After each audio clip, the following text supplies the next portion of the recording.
माना मुश्किलों के साथ चलना थोड़ा भारी रहेगा, पर सफर मेरा हमेशा जारी रहेगा, हमेशा जारी रहेगा। नमस्कार मेरे प्यारे बच्चों, एक बार फिर से आपका हार्दिक स्वागत है आपके ऑनलाइन प्लेटफॉर्म वीएस विद्यापीठ चोपटा में। तो प्यारे बच्चों, आज की क्लास के अंदर हम हरियाणा में अपवाद तंत्र का टॉपिक पढ़ेंगे। तो प्यारे बच्चों, आज की क्लास बहुत बेहतरीन रहने वाली है।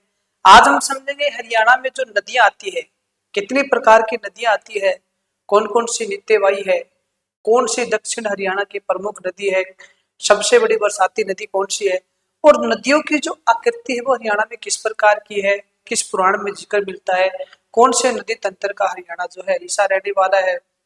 और प्यारे बच्चों, यहाँ से एग्जामिनर हर एग्जाम के अंदर क्वेश्चन पूछता है। तो जो भी प्रीवियस ईयर क्वेश्चन पूछे गए हैं, आगामी परीक्षा में क्या क्वेश्चन पूछे जाने की संभावना है, सारे फैक्ट प्यारे बच्चों एक एक करके पढ़ने का कार्य करेंगे। तो आज के सेशन का हम आगाज कर रहे हैं और आज प्यारे बच्चों हम पढ़ेंगे हरियाणा में अपवाह तंत्र। हरियाणा में अपवाह तंत्र का मतलब है मेरे दोस्त, हरियाणा में नदियां। ठीक है, हरियाणा में अपवाह तंत्र जो है कितने प्रकार का रहेगा पहले तो वो समझेंगे। यानी मेरे प्यारे बच्चों, एक तो हरियाणा के अंदर हम जो हरियाणा के अंदर उत्तर पूर्वी क्षेत्र आता है, और उत्तर पूर्वी क्षेत्र में हरियाणा में प्यारे बच्चों श्रेणी कौन सी आती है, तो आप कहोगे गुरुजी हरियाणा के उत्तर पूर्वी वाले भाग में शिवालिक की पहाड़ी आती है। यानी कौन सी श्रेणी आती है, शिवालिक श्रेणी आती है। तो जो शिवालिक श्रेणी से मुख्य मुख्य नदियों का उद्गम होता है, हरियाणा में कहाँ से एंट्री करती है, किसकी सहायक नदी है, कितने जिलों में बहती है, कितनी लेंथ आती है, कौन से डैम आती है, सारी चर्चा करेंगे। ठीक है, एक हरियाणा के अंदर, दूसरा प्यारी बच्चों हरियाणा के दक्षिणी वाले भाग के अंदर। ठीक है, एक तो हमने देखा था कि हरियाणा में उत्तर पूर्वी क्षेत्र है, और एक हमने देखा था हरियाणा का दक्षिणी भाग जो आता है। हरियाणा के दक्षिणी वाले भाग में मेरे दोस्त कौन सी श्रेणी आती है, गुरुजी अरावली श्रेणी आती है।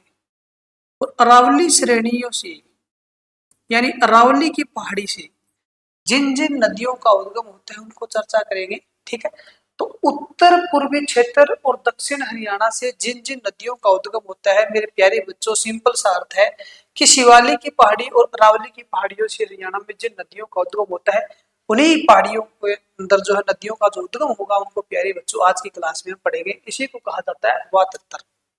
ठीक है, अपवाद तंत्र। प्यारे बच्चों, एक हम चीज पढ़ते हैं इंडियन ज्योग्राफी, और जब भी इंडियन ज्योग्राफी पढ़ते हैं इसके अंदर अगर मैं छोटा सा इंडिया का मैप बनाऊं, ठीक है, उत्तर भारत का एक बार मैप बना लेते हैं हम यहाँ पर।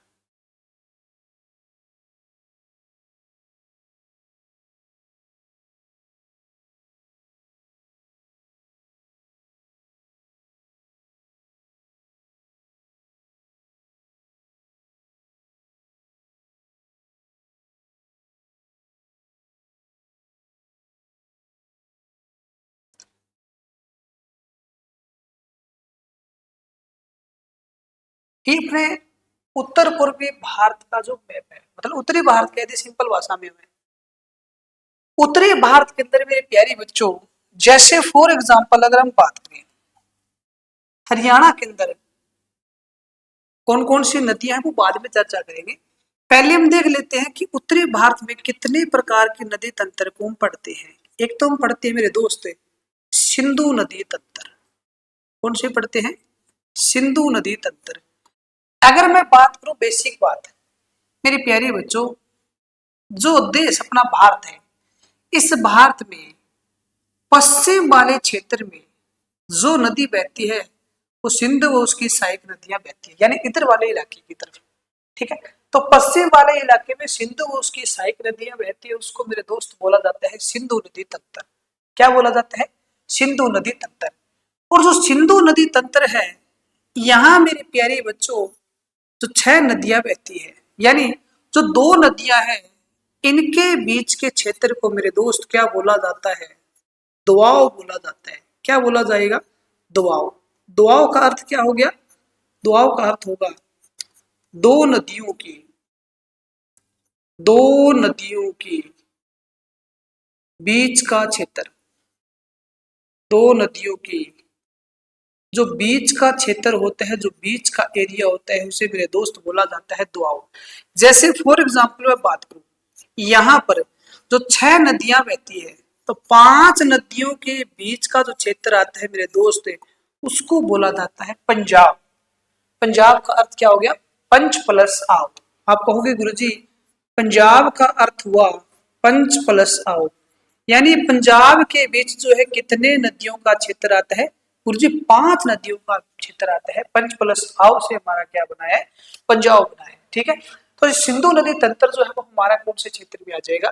पश्चिम वाले इलाके में आ जाएगा। दूसरा देखो, दूसरा मेरे दोस्त अगर मैं बात करूं, जो अपना भारत है इसके बिल्कुल बीच में कौन सी नदी बहती है? तो गुरुजी गंगा नदी बहती है। और गंगा व उसकी सहायक नदियां जो आती है वो भारत के मिडिल इलाके में आती है, जिसको बोला जाता है गंगा नदी तंत्र। ठीक है, यहाँ पे हमारा सिंधु नदी तंत्र रहेगा। बीच वाले इलाके में अगर मैं यहाँ पर बात करूं, तो यहाँ पर हमारा नदी तंत्र रहेगा, उसका नाम रहेगा गंगा नदी तंत्र। गंगा नदी तंत्र। ऊपर वाला मेरे प्यारे बच्चों कौन सा हो जाएगा गुरुजी? ऊपर वाला हो जाएगा सिंधु नदी तंत्र। कौन सा हो जाएगा? सिंधु नदी तंत्र। और हम बात करें इधर वाली साइड, जो हमारा पूर्वी क्षेत्र बच गया भारत का, तो भारत के पूर्वी क्षेत्र में मेरे प्यारे बच्चों यहाँ से जो नदी एंट्री करती है उसका नाम आता है ब्रह्मपुत्र। और ब्रह्मपुत्र व उसकी सहायक नदियां जिस क्षेत्र में बहती है उसको बोला जाता है ब्रह्मपुत्र नदी तंत्र। ठीक है, तीसरा मेरे प्यारे बच्चों कौन सा आता है? ब्रह्मपुत्र नदी तंत्र। ब्रह्मपुत्र नदी तंत्र कौन सा हो जाएगा? ब्रह्मपुत्र नदी तंत्र। अगर मेरे प्यारे बच्चों में आपसे क्वेश्चन पूछूं, इन नदी तंत्रों में से हरियाणा में कौन सा हिस्सा आता है? कौन सा हिस्सा है हरियाणा में? तो प्यारे बच्चों हरियाणा जो है वो सिंधु नदी तंत्र और गंगा नदी तंत्र के बीच क्या करता है? जल विभाजन का कार्य करता है, यानी इसको डिवाइड करने का कार्य करता है। इसीलिए आप देखोगे हरियाणा के अंदर ज्यादा नदियां नहीं बहती है। ठीक है, तो पहली लाइन के अंदर मेरे दोस्त आप क्या लिखोगे? पहली लाइन में आप नोट करोगे, एक फैक्ट लिखोगे। क्वेश्चन नंबर फर्स्ट लिखना मेरे दोस्त, हरियाणा हरियाणा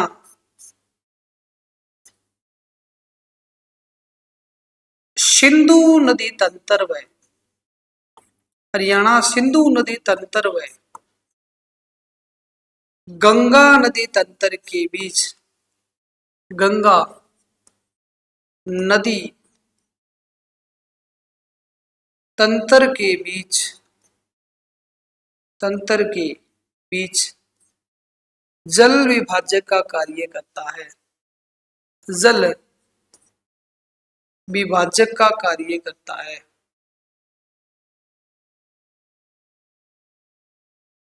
कार्य करता है।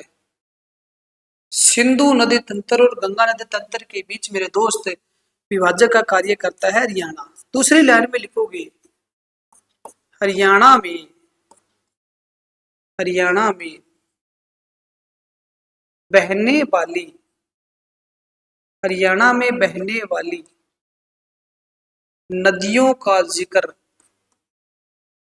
हरियाणा में बहने वाली नदियों का आकार लिख लो पहले। हरियाणा में बहने वाली नदियों का आकार। मेरे दोस्त अगर आपसे क्वेश्चन पूछा जाए कि हरियाणा में बहने वाली नदियों का आकार कैसा है, तो आप कह देना गुरुजी वृक्ष के आकार बहती है। कैसा हो जाएगा? वृक्षाकार हो जाएगा। तीसरा फैक्ट लिखोगे मेरे प्यारे बच्चों, इसके अंदर आप है वामन पुराण में, वामन पुराण में हरियाणा में बहने वाली, वामन पुराण में हरियाणा में बहने वाली नदियों का जिक्र मिलता है। वामन पुराण में हरियाणा में बहने वाली नदियों का जिक्र मिलता है, नदियों का जिक्र मिलता है, नदियों का जिक्र मिलता है। आगे मेरे दोस्त आप बेसिक फैक्ट क्या लिखोगे इसके अंदर, जो बिल्कुल बेसिक बेसिक फैक्ट है, पहले मैं आपको नोट करवा देता हूँ। जैसे सबसे पहला क्वेश्चन आपसे मैं पूछूं, पहला क्वेश्चन जो मैंने सबसे पहले नोट किया मेरे प्यारे बच्चों, सिंधु नदी तंत्र। पहले मैंने जो थोड़ा मैं डाटा कुछ इंडियन ज्योग्राफी का इसमें मिक्स करवा देता हूँ। जो सिंधु नदी तंत्र है मेरे दोस्त है, इस सिंधु नदी तंत्र के अंदर सबसे ज्यादा किसका निर्माण होता है गुरुजी? सिंधु नदी तंत्र के अंदर दोआब का निर्माण होता है। और मेरे दोस्त जो दोआब क्षेत्र है वो थोड़ा सा हम जिक्र कर लेते हैं कि दोआब क्षेत्र जो है यहाँ से क्या क्या क्वेश्चन आपसे एग्जामिनर पूछ सकता है। ठीक है, जो क्वेश्चन पूछेगा मेरे प्यारे बच्चों उन क्वेश्चन को एक बार हम मैप के ऊपर समझने का कार्य करते हैं। ठीक है, एक बार बनाते हैं इंडिया का मैप, आगे बढ़ाएंगे टॉपिक को बाद में।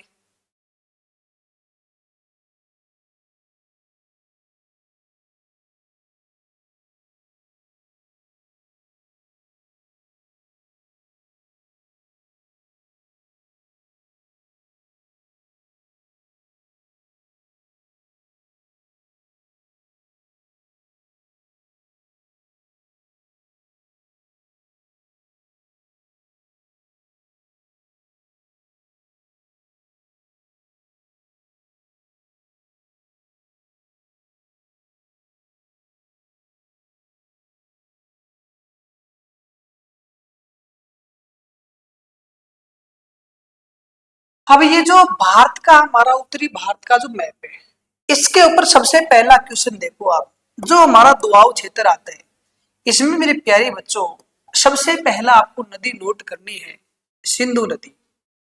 यानी भारत के बाहर से जो नदी निकलती है मेरे प्यारे बच्चों, उस नदी का नाम आता है सिंधु नदी। क्या नाम रहेगा? सिंधु नदी। पहले आपको लिखना है सबसे पहले सिंधु नदी। ठीक है, सिंधु नदी मेरे प्यारे बच्चों दमचौक के पास एंट्री करती है और जम्मू कश्मीर से होती हुई यह पाकिस्तान के अंदर चली जाती है। ठीक है, पहले नंबर पे हमारी रहेगी सिंधु नदी। सिंधु के बाद मेरे प्यारे बच्चों दूसरी नदी आपको नोट करनी है झेलम नदी। सिंधु नदी और उसके बाद हमारा दूसरा नदी का क्षेत्र आता है झेलम नदी का क्षेत्र। दूसरी हमारी नदी कौन सी हो जाएगी? झेलम नदी। सिंधु झेलम के बाद मेरे प्यारे बच्चों तीसरा आपको नोट करना है चेनाब नदी। चेनाब, ठीक है, तीसरी आप नोट करना मेरे प्यारे बच्चों चेनाब नदी। सिंधु झेलम चेनाब। चेनाब के बाद मेरे प्यारे बच्चों अगली नदी आती है रावी नदी। रावी नदी हिमाचल प्रदेश के रोहतांग दर्रे से रावी नदी। रावी नदी के बाद मेरे प्यारे बच्चों नेक्स्ट आती है व्यास नदी। व्यास नदी, ठीक है, व्यास नदी के बाद मेरे प्यारे बच्चों व्यास नदी को एक बार मैं यहीं तक ले जाता हूं क्योंकि व्यास नदी जो है मेरे प्यारे बच्चों वो पंजाब के हरीके के पास सतलज नदी में मिल जाती है। ठीक है, तो यहाँ पे आपको नेक्स्ट नोट करना है सतलज नदी जो भारत के बाहर से निकलती है। ठीक है, ये सतलज नदी होगी हमारी। ये जो हमारा क्षेत्र आते हैं पूरा का पूरा क्षेत्र मेरे दोस्त, ये सारा का सारा क्षेत्र आपका पंजाब में रहेगा। पंजाब का अर्थ हो गया 5 नदियों के बीच का क्षेत्र। ठीक है, पंच प्लस आओ। अब क्या लिखोगे आप? जो सिंधु और झेलम नदी है इनके बीच के दोआब को क्या बोला जाता है? सिंधु नदी और झेलम नदी के बीच के दोआब को, सिंधु और झेलम के बीच के दोआब को लिखना मेरे दोस्त है, इनके बीच के दोआब को कहा जाता है गुरुजी सिंध दोआब। क्या बोला जाता है? इनके बीच के दोआब को बोला जाता है मेरे लाडले बच्चों सिंध दोआब। ठीक है, सिंधु और झेलम के बीच के दोआब को बोला जाता है सिंध दोआब। उसके बाद झेलम और जो चेनाब नदी है इनके बीच के दोआब को बोला जाता है मेरे प्यारे बच्चों चाज दोआब। क्या बोला जाता है? चाज दोआब। चाज दोआब। चिनाव और रावी नदी के बीच के दुआओं को मेरे प्यारे बच्चों कहा जाता है रचना दुआओं। कौन सा दुआ हो जाएगा? रचना दुआओं। मैं आपको साथ के साथ इंडियन ज्योग्राफी के कुछ फैक्ट भी कवर करा रहा हूँ। रावी और ब्यास नदी के बीच के दुआओं को मेरे प्यारे बच्चों कहा जाता है बारी दुआ। क्या बोलोगे? बारी दुआओं। और व्यास और सतलज के बीच के दुआओं को आप क्या लिखोगे? विष्ट दुआ। कौन सा हो जाएगा? विष्ट दुआओं। तो मेरे प्यारे बच्चों, आपको 5 दुआओं याद करने हैं। 5 दुआओं कौन सी रहेंगी? सिंध, चाज, रचना, बारी, विष्ट। पहले आप नदियां याद कर लेना कर्म अनुसार। अगर मेरे प्यारे बच्चों आपने कर्म अनुसार नदियां याद कर लिया, सिंधु, झेलम, चिनाव, रावी, ब्यास, सतलज, अगर ऐसे याद कर लिए तो बहुत इजी है, कुछ भी नहीं करना आपको, उसमें रट्टा नहीं मारना 1% भी। क्या करोगे आप मेरे प्यारे बच्चों? सबसे ऊपर नदी आती है सिंधु, और सिंधु और झेलम के बीच आपका दुआव लिख देना, सिंध दुआव। ठीक है, लिख दिया गुरु जी। उसके बाद जो झेलम और चिनाव है, इनके बीच के दुआ को चास दुआव बोलते हैं। च से हमारा बनेगा चिनाव और जय से हमारा बन जाएगा झेलम। ठीक है, अगला दुआ आता है रचना दुआ। देखो, रे से बनता है रावी और च से हमारा क्या बनता है? चिनाव। नेक्स्ट नाम आता है बारी दुआ। बै से बनता है ब्यास और रे से बनता है रावी। सबसे लास्ट में आता है विष्ट दुआ। बै से बनता है ब्यास और सै से बनता है सतलज। कुछ भी नहीं करना, बहुत ईजी है। ठीक है, ये मैंने आपको दुआओं का क्षेत्र बताया। आगे मेरे प्यारे बच्चों आपको लिखना क्या है? आगे नेक्स्ट लाइन में आपको लिखना है मेरे प्यारे बच्चों, अगली लाइन में आप नोट करना, नदियां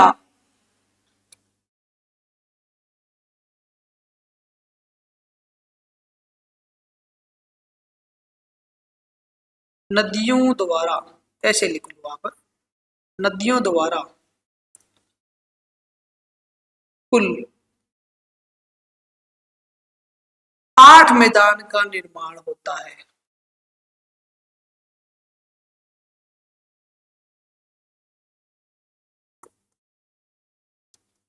या तो ऐसे लिख सकते हो, या ऐसे लिख सकते हो, नदियां कुल 8 अवस्था से होकर गुजरती है। 8 अवस्था से होकर गुजरती है। गुरु जी, ये 8 अवस्था हमारे समझ में नहीं आया। 8 अवस्था का मतलब क्या है मेरे लाडले बच्चों? देखो, क्या समझोगे इसको? समझोगे कैसे? देखो, इसको समझना कैसे है भाई?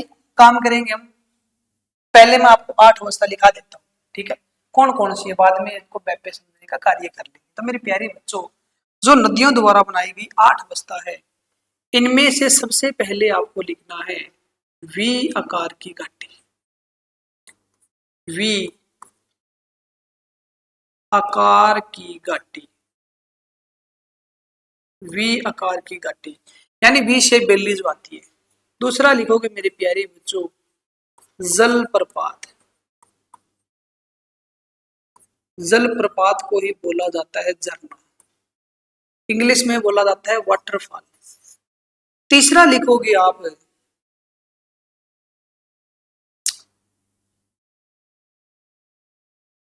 जलोढ़ पंख।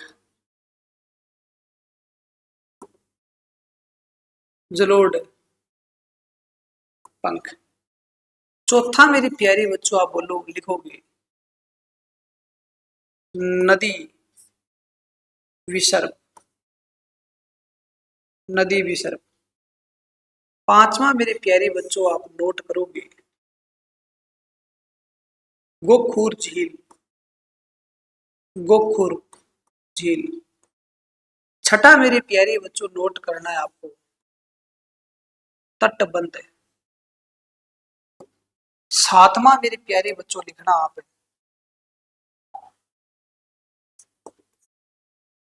बाढ़ का मैदान। बाढ़ का मैदान। और आठवां व अंतिम आप लिखोगे डेल्टा। आठवां व अंतिम हमारा कौन सा हो जाएगा? डेल्टा। अगर आप बिल्कुल बेसिक कोई एग्जाम देने जाते हो, कॉम्पिटिटिव का कोई एग्जाम होता है मेरे लाडले बच्चों, आपसे एग्जामिनर बिल्कुल इजी क्वेश्चन पूछेगा कि नदियां तो है कितनी अवस्था से होकर गुजरती है। मेरे दोस्त आप आंसर दे के आओगे, नदी 8 अवस्था से होकर गुजरती है। नदियों द्वारा बनाई गई पहली अवस्था हो जाएगी वी आकार की घाटी, अंतिम कौन सी हो जाएगी डेल्टा।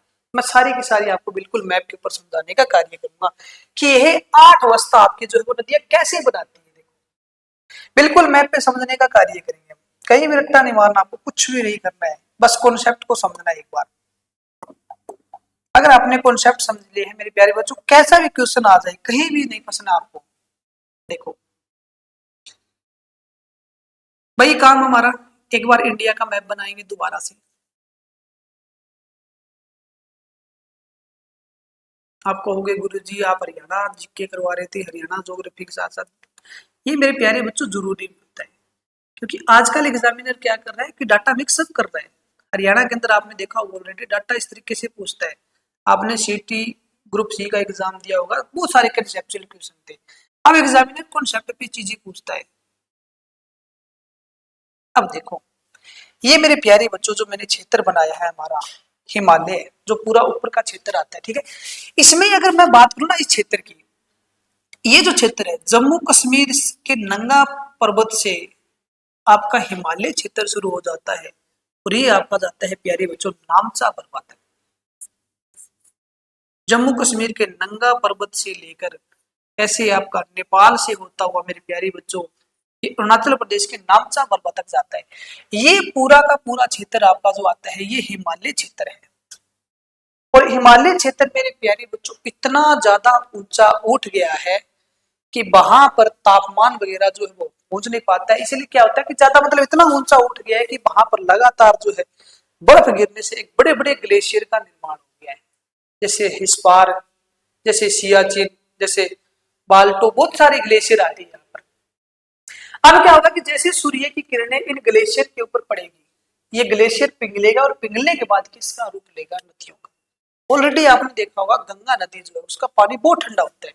ऐसा क्यों, क्योंकि मेरे प्यारे बच्चों गंगा नदी जो है वो गंगोत्री से निकलती है, मतलब ग्लेशियर पिघलेगा, ग्लेशियर पिघलने के बाद कह सकते हो बर्फ पिघलने के बाद पानी आता है, हमेशा बहुत ठंडा पानी मिलेगा आपको, ठीक है, गंगा नदी का। अब क्या होगा, पहला प्रोसेस देखो आप, सबसे पहले चीज देखो, नदी 8 अवस्था से होकर गुजरती है मेरे प्यारे बच्चों। जब नदी पहली जो अवस्था बनाएगी उसका नाम रहेगा वी आकार की घाटी। कैसे बनाएगी, देखो यहां से मान लो कोई नदी आ रही है। अब जैसे मेरे प्यारे बच्चों हिमालय क्षेत्र से कोई नदी आएगी, ठीक है, ऊंचा क्षेत्र है, ऊंचा क्षेत्र है तो नदी यहां से जैसे ही यहां से ढाल लेगी तो तीव्र ढाल बनाएगी, और तीव्र ढाल बनाने के बाद मेरे प्यारे बच्चों ऐसे शेप बना देगी। ऐसे शेप जो होती है वो किसकी होती है, वो शेप होती है गुरुजी वी आकार की घाटी। तो पहली अवस्था कौन सी हो जाएगी, वी आकार की घाटी। जैसे ही मेरे प्यारे बच्चों ये नदी आगे की तरफ बढ़ेगी, ठीक है, ये नदी की मैंने लिख दी पहली अवस्था। जैसे ये नदी आगे की तरफ बढ़ेगी, ठीक है, थोड़ा सा आगे की तरफ चलेगी, जब आगे की तरफ चलने के बाद मेरे लाडले बच्चों इस नदी के सामने इस तरीके से कोई पठार आ गया, ठीक है, ये मैंने लिख दिया यहाँ पर कोई पठार, ये मैंने पठार का स्ट्रक्चर बना दिया है।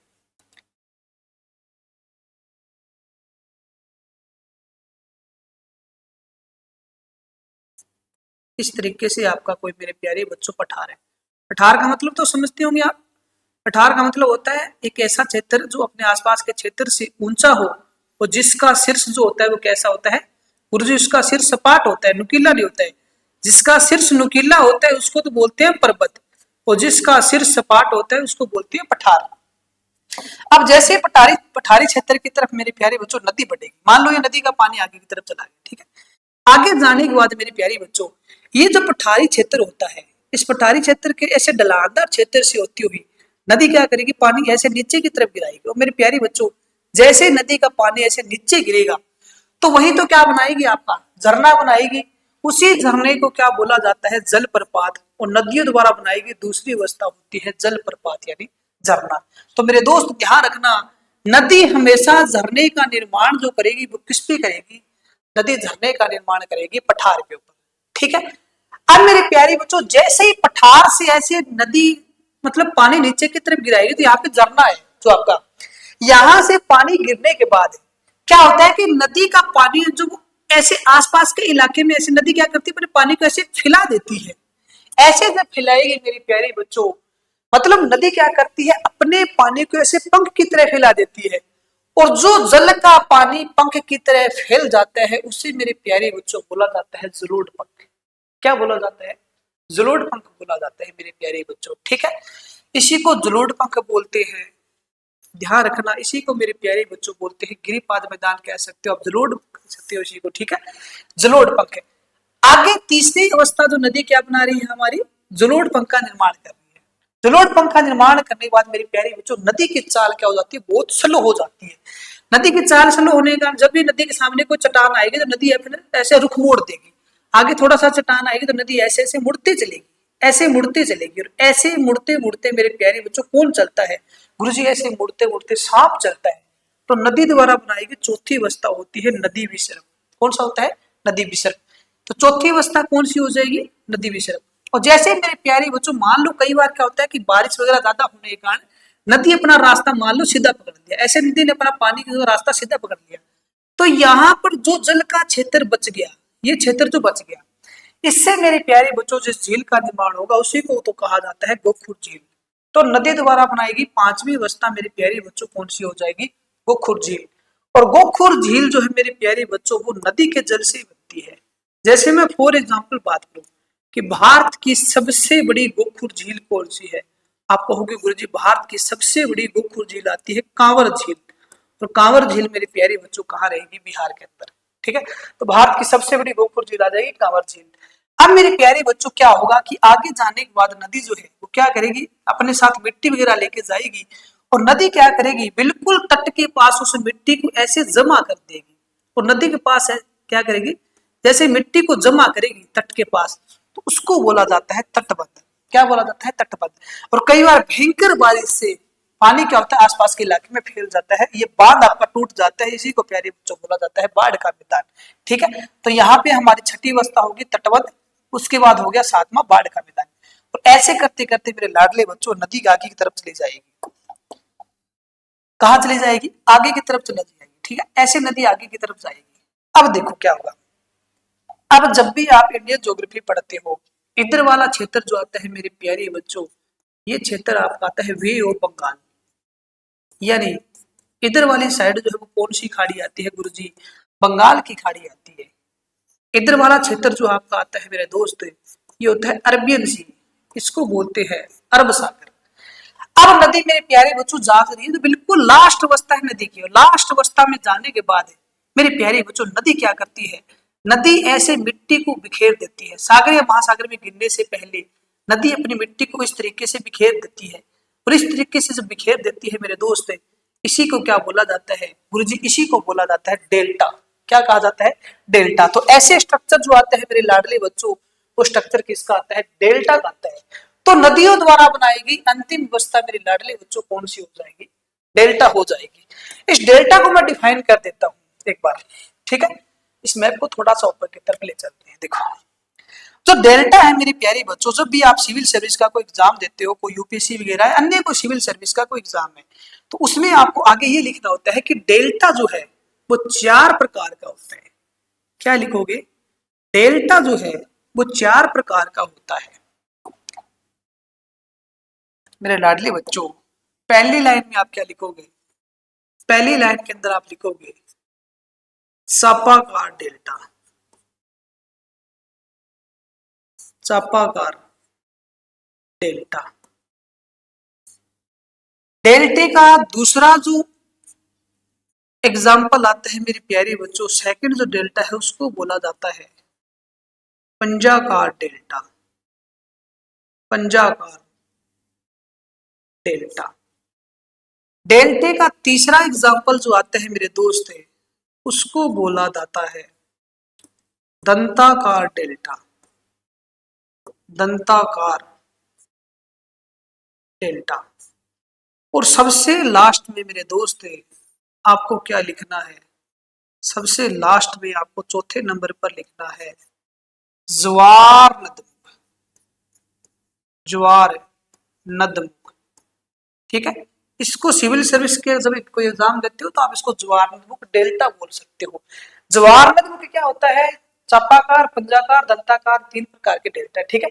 चापाकार डेल्टा की अगर मैं बात करूं तो चापाकार डेल्टा का एक जो उदाहरण है मेरे दोस्त है, ये 2 नदियां मिलकर बनाती है, जिसमें से एक नदी आपकी आती है गंगा, एक मेरे प्यारे बच्चों इसके साथ जो नदी है वो बनाती है ब्रह्मपुत्र।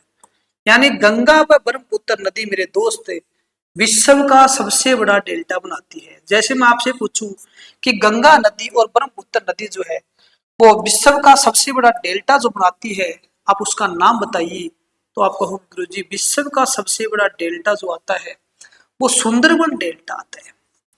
विश्व का सबसे बड़ा डेल्टा जो है मेरे दोस्त जिसका नाम आता है सुंदरबन डेल्टा। गुरुजी इसका सुंदरबन डेल्टा नाम क्यों पड़ा मेरे लाडले बच्चों? इस क्षेत्र के अंदर सबसे ज्यादा वृक्ष जो पाए जाते हैं उनका नाम आता है सुंदरी वृक्ष, और सुंदरी वृक्ष की अधिकता के कारण इस डेल्टा का नाम पड़ा था सुंदरबन डेल्टा। और सुंदरबन डेल्टा मेरे दोस्त गंगा और ब्रह्मपुत्र नदी मिलकर बनाती है। वो कौन से प्रकार के डेल्टा का उदाहरण आ जाएगा? वो आपका आ जाएगा चापाकार डेल्टा। ठीक है, चापाकार डेल्टा। उसके बाद मेरे प्यारे बच्चों जो पंजाकार डेल्टा आता है, मिसिसिपी में मिसौरी नदी बनाती है। दंताकार डेल्टा जो है वो एक नदी बनाती है जिसका नाम है एब्रो नदी। कौन सी हो जाएगी? एब्रो नदी हो जाएगी। एब्रो नदी बनाती है। ठीक है, एब्रो नदी मतलब कहने का मतलब है वो क्या करती है कि इस तरीके से लास्ट में जब क्या अपना जल जब गिराएगी तो इस तरीके से क्या करके मिट्टी को बिखेर देगी इस तरीके से। और इस तरीके से आपको पता है मेरे प्यारे बच्चों ये दांत जो होते हैं वो चुड़ैल के दांत होते हैं। ठीक है, तो क्या हो जाएंगे? दंताकार डेल्टा। आप में से तो नहीं होंगे, किसी की नहीं है। ठीक है, इस तरीके से दंताकार डेल्टा मतलब जैसे हमारे दांत का स्ट्रक्चर है उस तरीके से क्या कर देगी? मिट्टी को बिखेर देगी। उस नदी का नाम आता है एब्रो नदी। ठीक है, लास्ट में मेरे प्यारे बच्चों हमारा है ज्वार नदी। ज्वार नदी। ठीक है, ज्वार नदी। अब जितने भी इंडिया के अंदर अरब सागर की तरफ नदियां गिरेगी, एक बार मैं लिख देता हूं, अरब सागर की तरफ, अरब सागर की तरफ जल गिराने वाली नदियां, अरब सागर की तरफ जल गिराने वाली नदियां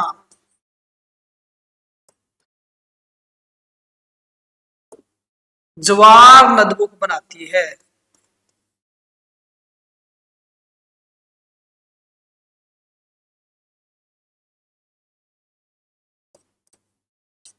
ज्वार नदबुक बनाती है। जैसे मैंने एग्जाम्पल ले लिया, जैसे अरब सागर में गिरने वाली भारत की सबसे लंबी नदी, जो भारत की सबसे सीधी बहने वाली नदी है, मैंने उसी का एग्जाम्पल ले लिया। जैसे नर्मदा नदी का ले लिया। ठीक है, और भी बहुत सारी नदियां हैं, तापी नदी आएगी, पेरियार नदी आएगी, बहुत सारी नदियां। सिर्फ हाँ एक बार मैं समझा देता हूँ आपको, नर्मदा नदी का एग्जाम्पल समझा देता हूँ बस। ठीक है, मान लो नर्मदा नदी को समझना है आपको।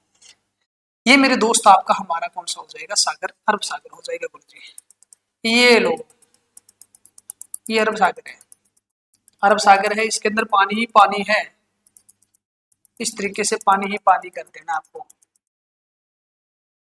अगर आपसे ये पानी ही पानी नहीं हो रहा है तो बस कुछ नहीं है, एक गिलास लीजिए, उस गिलास को आप जो है टेढ़ा कर दो, कॉपी के ऊपर नोटबुक के ऊपर टेढ़ा कर दोगे तो वहां पर पानी पानी हो जाएगा, बस समझ में आ जाएगा आपके। ठीक है, ये अरब सागर है, इधर वाली बंगाल की खाड़ी है बस। अब देखो अरब सागर और बंगाल की खाड़ी है मेरे दोस्त, आप सभी को पता है हमारी पृथ्वी जो है इसके अंदर ग्रेविटी है, गुरुत्वाकर्षण बल है। हमारी पृथ्वी क्या करती है? जितने भी प्लेनेट है, जितने भी ग्रह है, वो क्या करते हैं? सूर्य के चारों तरफ परिक्रमा करती है। मान लिया मैंने इधर वाली साइड थोड़ा सा एग्जांपल ले लिया, भाई हमारी पृथ्वी जो है वो चक्कर लगा रही है सूर्य के चारों तरफ। ठीक है, ये सूर्य सौरमंडल का जो केंद्र आता है, इस सूर्य के चारों तरफ चक्कर लगाने का कार्य जो कर रही है वो कर रही है हमारी पृथ्वी। कौन कर रही है? पृथ्वी कर रही है गुरुजी। और मेरे प्यारे बच्चों इस पृथ्वी के चारों तरफ चक्कर लगाने का कार्य जो कर रहे हैं वो कर रहा है चंद्रमा। क्योंकि जितने भी उपग्रह है वो किसकी परिक्रमा करेंगे? ग्रह की। और जितने भी ग्रह है वो किसकी परिक्रमा करेंगे? सूर्य की करेंगे। और पृथ्वी जो है मेरे प्यारे बच्चों, इस पृथ्वी के ऊपर लगभग 71% भाग के ऊपर पानी है। अगर 71% भाग के ऊपर पानी है तो बेसिक बात है सूर्य और चंद्रमा जो है वो गुरुत्वाकर्षण बल के कारण पृथ्वी को अपनी तरफ खींचेंगे। मेरे प्यारे बच्चों जब इसको अपनी तरफ खींचेंगे तो उस पानी के अंदर हलचल होगी, उसी को तो बोला जाता है ज्वार। पानी का ऊपर उठना ज्वार कहलाता है, और नीचे गिरकर पीछे हटना आपका क्या कहलाता है? भाटा, ज्वार भाटा, जिसको टाइड है बोलते हो आप। फिर ज्वार भाटा इसीलिए तो आता है, जब बच्चे को पूछते हैं कि बेटा ज्वार भाटा क्या है, वो कहेगा गुरुजी की शाम के टाइम जब हम ज्वार काटते हैं तो उसके अंदर भाटा मिल जाता है, वही ज्वार भाटा है। वाह, ये एग्जाम्पल बड़ा एक जबरदस्त है। ज्वार भाटा वो नहीं है कि अगर ज्वार काटते समय आपको उसके अंदर भाटा मिल गया यानी ईंट मिल गई तो वो ज्वार भाटा बन गया, नहीं। ज्वार भाटा का मतलब क्या होता है? पानी के अंदर हलचल होती है। मेरे दोस्त, जब मैंने मान लो एग्जाम्पल ले लिया यहाँ से कि यहाँ से कोई नदी आ रही है, उस नदी का नाम बिल्कुल सीधी बहने वाली नदी, और उस नदी का नाम है मेरे लाडले बच्चों नर्मदा नदी। मान लो ये नर्मदा नदी आ रही है, ठीक है, इधर अरब सागर की तरफ आ रही है, अपना जल गिराएगी। जब नदी अपना जल गिराने वाली होती है मेरे दोस्त, इधर अरब सागर से आपका क्या है कि मैंने आपको क्या बताया कि अरब सागर की तरफ गिरने वाली नदियां जो है वो किसका निर्माण करती है गुरुजी? ज्वार नदमुख का निर्माण करती है गुरुजी। वो एस्चुरी का निर्माण करती है। ज्वार नदमुख या एस्चुरी का मतलब क्या हुआ? जैसे ही मेरे दोस्त नर्मदा नदी इधर वाली तरफ जो है बहती है, इधर अरब सागर से जैसे ही ज्वार उठेगा और वो ज्वार जो है मेरे लाडले बच्चों नदी के मुख तक चला जाएगा, और ये ज्वार क्या करेगा कि नदी के मिट्टी को अपने साथ ही लेकर इधर वाली तरफ गिरा देगा, ठीक है। तो इधर वाली तरफ जितने भी नदियां मेरे दोस्त अरब सागर की तरफ जितने भी भारत की नदियां अपना जेल गिराती है वो किसका निर्माण करती है गुरुजी? वो ज्वार नदमुख का निर्माण करती है। किसका निर्माण करेगी? ज्वार नदमुख, जिसको मेरे लाडले बच्चों एस्चुरी लिख देता है। जब भी आप कोई एसएससी का एग्जाम देते हो वहां पर बहुत बार क्वेश्चन आती है, निम्न में से कौन सी नदी जो है डेल्टा का निर्माण करती है, कौन सी नदी एस्चुरी का निर्माण करती है? मेरी प्यारी बच्चों, जब हम इंडियन ज्योग्राफी पढ़ेंगे मैं आपको उसमें बहुत डीपली डाटा बताऊंगा। फिलहाल हम हरियाणा की ज्योग्राफी पढ़ रहे हैं और हरियाणा की नदियों को हम पढ़ने का कार्य कर रहे हैं। तो मेरे लाडले बच्चों, आज की क्लास के अंदर मैंने आपको कुछ भी नहीं बताया, सिर्फ आप इतना समझ लो कि मैंने आपको कुछ कंसेप्चुअल चीजें बताने का कार्य किया है, जिसमें से बेसिक चीज मैंने आपको बता दी है। नॉर्मल चीज हमने पहले यहाँ पर पढ़ने का कार्य कर लिया था, जिसमें मेरे लाडले बच्चों मैंने आपको बताया था कि जब भी आप नदियां पढ़ते हो नदियों को इस तरीके से पढ़ना, आप कहीं भी रट्टा नहीं मारना। देखो हर चीज का कॉन्सेप्ट होता है। नदियों के बारे में मैंने आपको बताया कि अपवाद अंतर में हम शिवालिक और अरावली श्रेणी को पढ़ेंगे। उसके बाद 3 नदी तंत्र आते हैं, सिंधु, गंगा और ब्रह्मपुत्र। इसमें से सिंधु नदी में आपको दुआब मिलेंगे, गंगा और ब्रह्मपुत्र आगे है। तो सिंधु और गंगा के बीच जल विभाजन करता है हरियाणा, ठीक है, अम्बाला डिस्ट्रिक्ट कह सकते हो आप। हरियाणा में बहने वाली नदियों का आकार कैसा है? तो वृक्षाकार। जिक्र किसमें मिलेगा? ब्राह्मण पुराण के अंदर, ठीक है। जो दुआब हमारे हैं तो सिंधु और झेलम के बीच का दुआब कौन सा है? सिंध। झेलम और चिनाव का चाज, चिनाव रावी का रचना, रावी व्यास का बारी, व्यास और सतलज का कौन सा हो जाएगा? विष्ट। नदियां द्वारा बनाई गई आकृति कितनी हो जाएगी? टोटल 8 अवस्था हो जाएगी, जिसमें पहला हमारा रहेगा वी आकार की घाटी। अब मेरे लाडले बच्चों, अब हमारा कॉन्सेप्ट आता है मेन। अगर मेन कॉन्सेप्ट आता है तो बेसिक सी बात है, हरियाणा का मैप तो बनाना पड़ेगा। एक बार बनाते हैं हरियाणा का मैप, ठीक है। हरियाणा का मैप बना लेते हैं, उसके बाद इस टॉपिक को थोड़ा सा आगे की तरफ ले चलेंगे। मेरे लाडले बच्चों, एक बार हरियाणा का मैप तैयार कर लेना आप।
ठीक है, ये हरियाणा का मैप बना दिया। अब इसके ऊपर क्या है? सबसे पहला कार्य हमें 22 डिस्ट्रिक्ट लिखने हैं। यहाँ पे मेरे प्यारे बच्चों सिरसा, उसके नीचे फतेहाबाद, फिर हिसार, यहाँ पे भिवानी, इसके जस्ट पास चरखी दादरी, महेंद्रगढ़, रेवाड़ी, नूंह, पलवल, फरीदाबाद, गुरुग्राम, झज्जर, सोनीपत, पानीपत, करनाल, यमुनानगर, पंचकुला, अम्बाड़ा, कुरुक्षेत्र, कैथल, यहाँ पे जींद और यहाँ पर रोहतक। यहाँ मेरे प्यारे बच्चों आती है आपकी यूटी दिल्ली, ठीक है, यहाँ पे दिल्ली है, यहाँ पर हमारा है चंडीगढ़। चंडीगढ़। सबसे पहला क्वेश्चन मेरे लाडले बच्चों आपको लिखना है उत्तरी अफवाह तंत्र। पहले लाइन आपके सबसे पहली हेडिंग आप क्या बनाओगे? सबसे पहली हेडिंग मेरे लाडले बच्चों आपको बनाना है उत्तरी अफवाह तंत्र। उत्तरी अफवाह तंत्र। और उत्तरी अफवाह तंत्र से मेरे लाडले बच्चों जो नदियां निकलती है, जिन नदियों का उद्गम होता है, उन्हीं नदियों को आज की क्लास में समझने का कार्य करेंगे। पहले नंबर पे क्या लिखोगे आप मेरे प्यारे बच्चों? सबसे पहले नंबर पे आप लिखोगे यमुना नदी। सबसे पहला आप हेडिंग बनाना यमुना नदी। यमुना नदी। तो यमुना नदी जो है इसका उद्गम लिखना, पहली लाइन पे आप लिखोगे इसका उद्गम, यमुना नदी का उद्गम। और यमुना नदी का उद्गम मेरे प्यारे बच्चों, इसका उद्गम होता है मध्य हिमालय से। मध्य हिमालय। मध्य हिमालय के कौन से क्षेत्र से होता है? क्या लिखोगे? गढ़वाल क्षेत्र। मध्य हिमालय के गढ़वाल क्षेत्र। और जो मध्य हिमालय का गढ़वाल क्षेत्र आता है वो मेरे प्यारे बच्चों आप राज्य लिखोगे उत्तराखंड। उत्तराखंड की यमुनोत्री से। उत्तराखंड के यमुनोत्री हिमालय से। और उत्तराखंड का यमुनोत्री हिमालय जो है मेरे प्यारे बच्चों, इस जगह का नाम आ जाएगा बंदरपूंछ। सिंपल भाषा में आपको मैं समझाऊं तो उत्तराखंड के गढ़वाल क्षेत्र के यमुनोत्री हिमालय से यमुना नदी का क्या होता है मेरे प्यारे बच्चों? उद्गम होता है। क्या होता है? उद्गम। दूसरी लाइन में लिखोगे हरियाणा में प्रवेश। हरियाणा में प्रवेश। और हरियाणा में ये एंट्री करते हैं मेरे प्यारे बच्चों ताजेवाड़ा के पास। कहाँ एंट्री करती है?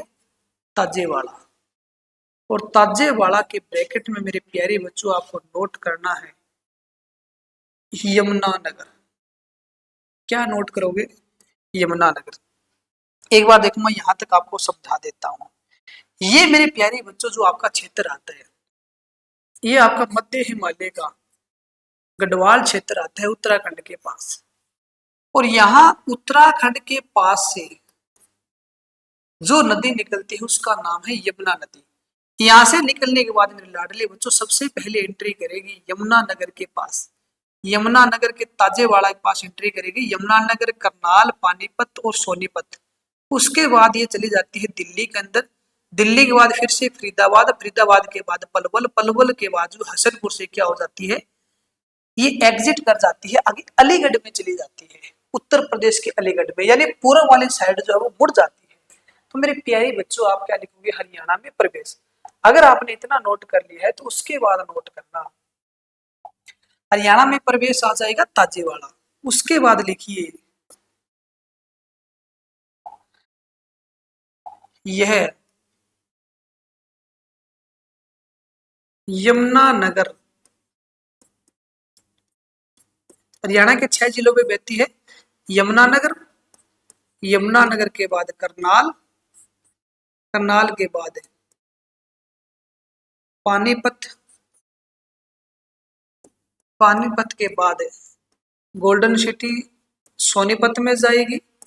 उसके बाद हरियाणा की उद्योग नगरी में जाएगी। हरियाणा की उद्योग नगरी फरीदाबाद में जाने के बाद वह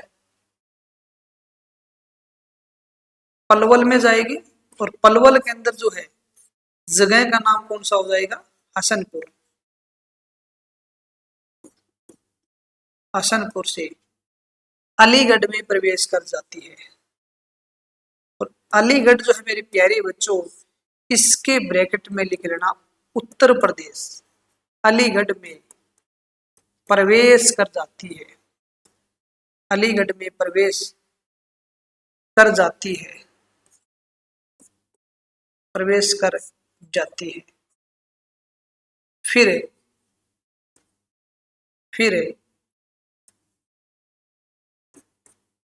इलाहाबाद के पास, इलाहाबाद का मतलब हो गया मेरे दोस्त, इसको प्रेजेंट में कहा जाता है, इलाहाबाद का नाम आता है प्रयागराज। ठीक है, इलाहाबाद के पास किसमें मिल जाती है, तो ये इलाहाबाद के पास जो है मेरे प्यारे बच्चों गंगा नदी में मिल जाती है, गंगा नदी में मिल जाती है, गंगा नदी में मिल जाती है। मेरे प्यारे बच्चों, जो दो नदियों का संगम होता है उसको प्रयाग बोलते हैं। और इलाहाबाद यानी प्रयागराज बहुत फेमस जगह है, क्योंकि वहां पर कुंभ मेला लगता है, कुंभ मेला। तो कुंभ मेला आपका लगता है इलाहाबाद के अंदर, जहां गंगा और यमुना नदी का संगम है।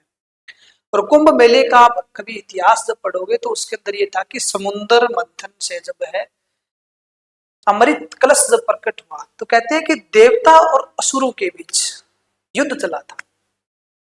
उनके बीच जब युद्ध चला था मेरे प्यारे बच्चों, वो 12 दिन तक युद्ध चला था, जिसके अंदर कहते हैं कि 4 जगह आपकी बूंद गिरी थी पूरे भारत के अंदर।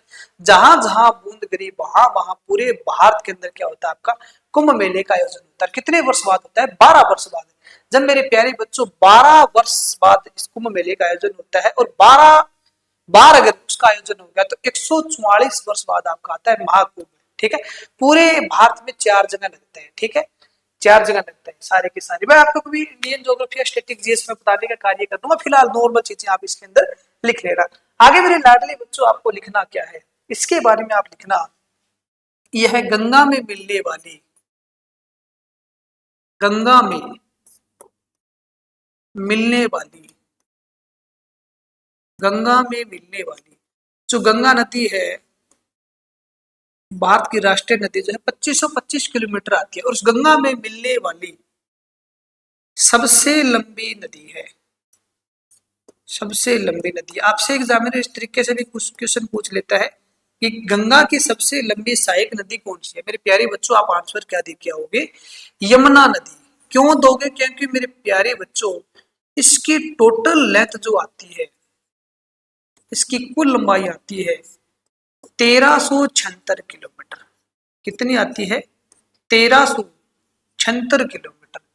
और इन 1376 किलोमीटर में से गुरुजी इसकी हरियाणा में भी लेंथ बता दो, तो प्यारे बच्चों हरियाणा में इसकी लंबाई रहेगी 320 किलोमीटर। कितनी रहेगी, 320 किलोमीटर।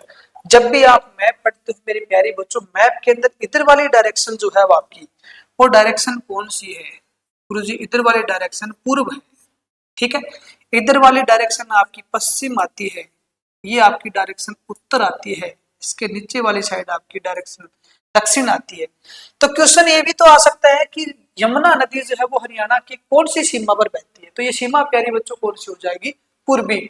और पूर्वी सीमा पर बहने का मतलब है पूर्वी सीमा के ऊपर भारत जो है, हरियाणा जो है वो भारत के कौन से राज्य के साथ अपनी सीमा बनाता है, यूपी।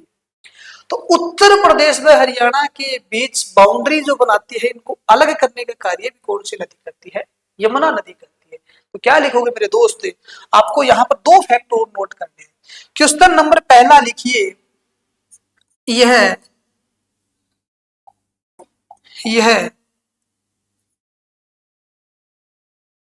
हरियाणा की, यह हरियाणा की पूर्वी सीमा पर बहती है, हरियाणा की पूर्वी सीमा पर बहती है। यमुना नदी जो है मेरे लाडले बच्चों, वो हरियाणा की पूर्वी सीमा के ऊपर बहती है। इसी में अगला फैक्ट लिखोगे, यह यूपी व हरियाणा के बीच बाउंड्री बनाती है, यूपी व हरियाणा के बीच सीमा बनाती है। तो उत्तर प्रदेश व हरियाणा के बीच सीमा निर्धारित भी कौन सी नदी करती है मेरे प्यारे बच्चों? नदी कौन सी हो जाएगी आपकी? यमुना नदी हो जाएगी। ठीक है, इसी के अंदर प्यारे बच्चों आपको अगला नोट करना है, जो यमुना नदी है यमुनोत्री हिमालय से निकलती है। बेसिक सी बात है, यमुनोत्री हिमालय से निकलने का मतलब क्या हो गया कि है हमेशा बहेगी। तो अगर जो हमेशा बहेगी तो वो मेरे प्यारे बच्चों नदी कौन सी हो जाएगी? नित्यवाही। नित्यवाही का मतलब निरंतर बहना, और जो निरंतर बहेगी मेरे प्यारे बच्चों उसमें हमेशा आपको जल मिलेगा, और हमेशा जिसमें जल मिलेगा उसको बोला जाता है सदा नीरा, क्योंकि नीर का मतलब होता है जल। ठीक है, और हमेशा बहने का मतलब एक साल बहेगी, मतलब एक साल के अंदर महीने कितने होते हैं? 12। तो 12 मासी नदी भी कौन सी हो जाएगी? यमुना। यमुना नदी है मेरे प्यारे बच्चों, वो हरियाणा की क्या आ जाएगी? प्रमुख नदी आ जाएगी। प्रमुख नदी के साथ साथ मेरे प्यारे बच्चों इसी में आपको लिखना है, यह सर्प की चाल बहती है। ठीक है, विसर्प की तरह सर्प की चाल के साथ साथ मेरे प्यारे बच्चों लिखोगे आप इसे इसे कालिंदा नाम से जाना जाता है। कालिंदा नाम, कालिंदा नाम क्यों दिया गया था मेरे प्यारे बच्चों? ऐसा माना गया था कि पुरानी कथाओं के अनुसार कि पुराने समय में जो यमुना नदी है वो कालिंद पर्वत से निकलती थी, इसलिए इसका नाम क्या आ जाएगा? कालिंदा। कालिंदा के साथ साथ मेरे प्यारे बच्चों आपको इसमें लिखना है इसे यम की बहन। यम की बहन, और यम की बहन जो है उनका नाम है यम्मा। इसे किस नाम से पुकारा जाएगा? यम की बहन। यम की बहन के साथ साथ इसे मेरे प्यारे बच्चों कहा जाता है सूर्य पुत्री। यम की बहन व सूर्य पुत्री के नाम से जाना जाता है। यमुना नदी जो है इसका मेरे प्यारे बच्चों ऋग्वेद में भी जिक्र मिलेगा। जिस काल में हमारे वेद लिखे गए थे उसमें वैदिक सभ्यता आपकी डेवलप होती है, और वैदिक सभ्यता के अंदर मेरे प्यारे बच्चों जो आप टोटल वेद पढ़ोगे, टोटल 4 वेद आते हैं, ऋग्वेद, यजुर्वेद, सामवेद और अथर्ववेद। तो सबसे प्राचीन वेद हमारा कौन सा आता है? ऋग्वेद। और ऋग्वेद में मेरे प्यारे बच्चों यमुना का जिक्र मिलेगा 3 बार। तो ऋग्वेद में यमुना का जिक्र